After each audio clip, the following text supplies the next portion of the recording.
Hey guys, it's good to be back here again. My name is Blessing of Soul with Octavia, and in this video, I recreated this dress for a client, though she wanted hers in a blouse form.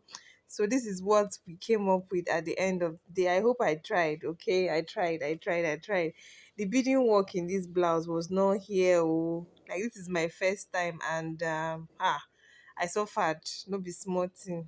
So thumbs up to all those who actually bid. It takes a whole lot of patience to sit down with a dress to bid. Okay, so I budgeted 3 days to bid this dress, but I ended up using 5 days, as in 5 full days, sitting down in a place and you know with one dress. I almost ran gaga, but at the end of the day, it was worth the stress. The client was happy, and it was a win-win situation. So let's delve right into the illustration. So I already have my I've already drafted out my basic bodies. My nipple to nipple measurement has already been marked. Now from that nipple to nipple line, I took 1 inch from the under bust part, 1 inch on both sides of the line, and I connected it to my bust point like so, with a curve, using your French curve. Then I also extend the line to my half length. Because it's a blouse, I have to give room for the stomach area. So you see the way I blended it to nipple line to end of the blouse like so. Okay, so it's not straight because the stomach area is not exactly flat, so you have to take cognizance of that. So the next thing I want to do is to do an over bust tightening. So you see I extended the line from the bust point. That the reason is that I want to do an over bust tightening for it to be firm above the bust. So um from that line I go in by I mark 1 inch, and I connect it to my bust point. Okay, so the next thing I want to do now is to determine how the depth of my yoke, how I want it to be. I came down by 10 inches. Okay, so that is the depth of my yoke. Then from the center front, I marked 1.5 inches because the center where I'm going to be beading is actually transparent. So if you see what I'm doing now, that line you see at the center is 1.5 inches. I extend it to the length of the blouse. Then I blend it in a way that the yoke extends down to the center of the blouse. I used a neckline of 3.5 by 2.5. So that's what I did here. I did an over bust tightening just to make sure that it's very well rounded and clinches the customer's bust properly. You can see what I did there. So what I'm going to do now is to now do the round body measurement. Okay, round body measurement, add my allowances, add my darts to where needed. So if you connect all the dots together, you see that it gives you a perfectly well-rounded shape. Okay, so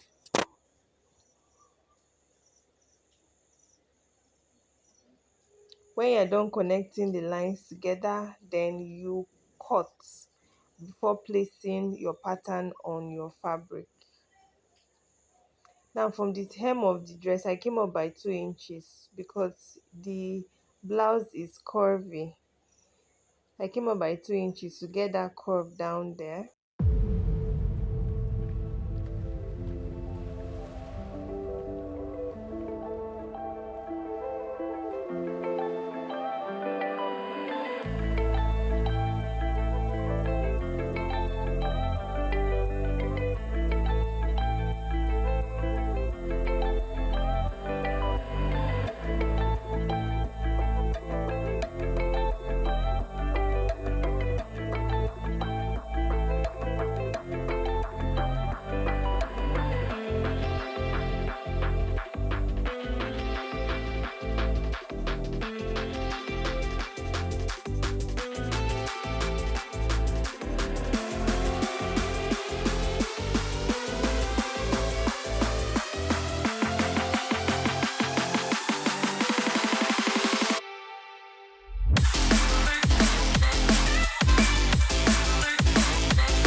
So yeah, so I have cut my lace, I've cut my satin, and I've cut my lining. I use hemming gum to be able to um um mesh the lace and satin together so it doesn't keep coming off, okay, to put it in place.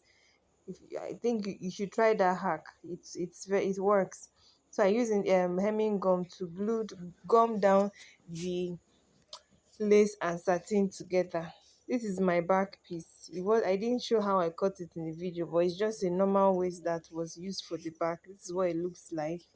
Okay, so now if you look at the way I joined it, if you notice, I added a nude fabric underneath the center piece. The reason I did that is just because I'm going to bead so that the weight is not so much on the net. Okay, so to have like a little bit of support. That's why I did that, and also to reduce the transparency on that center front. So what I did is, she's a very dark person, so I used a nude dark colored um crepe fabric and incorporated it beneath the net. There's actually a net on top. Okay, if you look at the pattern we have cut, I cut it exactly like that. I've interfaced my fabric and my lining, this is what, and join everything. This is what it looks like. So I'll take it to the sewing machine and join everything, and you will see what it looks like. Also, if this is your first time coming across us on this space, kindly hit the subscribe button, like, and also comment on our content.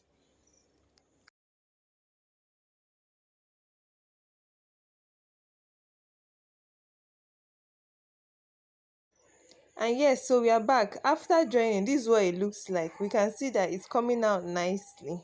It takes a little trickiness to get it to stay like this, but this is what the back looks like after joining. We can see that it's coming out nicely. So when we are done with this, I turn the lining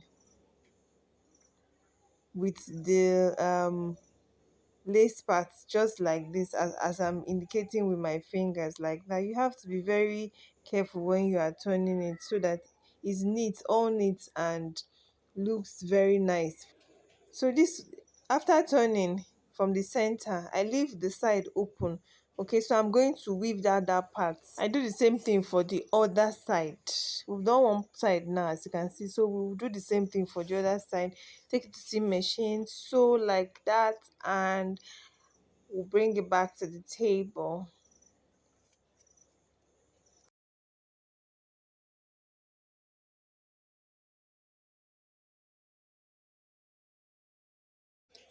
So I incorporated my, with the opening by the side, I was able to fix my breast cup inside. Okay, I didn't want to do that before I turned the fabric, because it might be difficult for me to flip over. So I did it. Infused I imputed the breast cup after I had done my turning.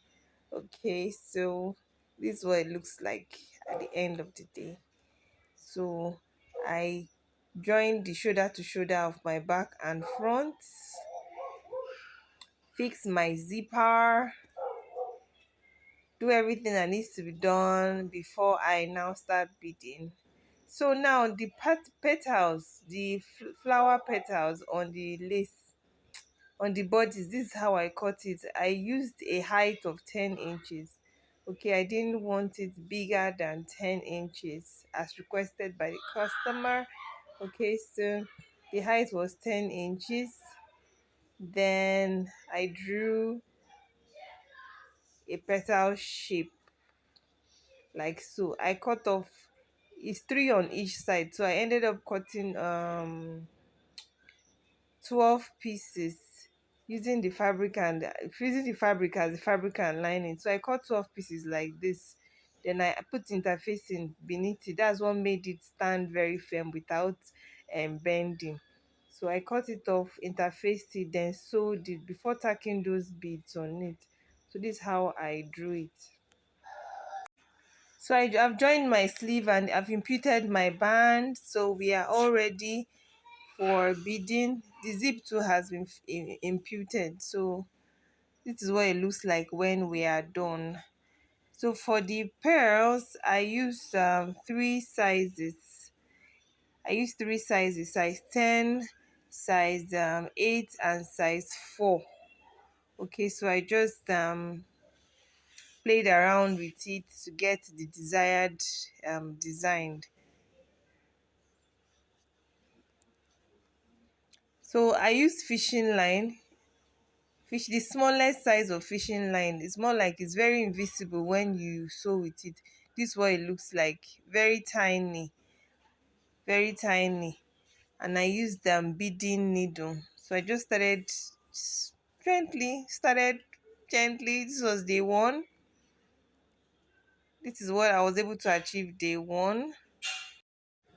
At this point, I thought I was going to take up beading as a profession because I love the way it was coming out. I was like, oh, this is all easy, peasy peasy. So, oh, by day two, this is what I was able to achieve it by day two. I did the body and the neckline. Okay, so it was coming out well and I was happy. But by day three, I had started incorporating the smaller beads on the body of the dress on one side. Okay, so it was actually fuller than the sample. This is day four. We started beading on both sides. So by day five, we now finished off on the sleeve. And if this is something you'll be trying out, please do. It wasn't easy, but it was totally beautiful and it was worth it. Okay, see the sleeves looking all nice and pretty. So after beading the petals, I tacked it on the bust part, and this is what we have. Voila! Okay, so I'll see you in the next video, and I hope you'll be trying this out. Bye.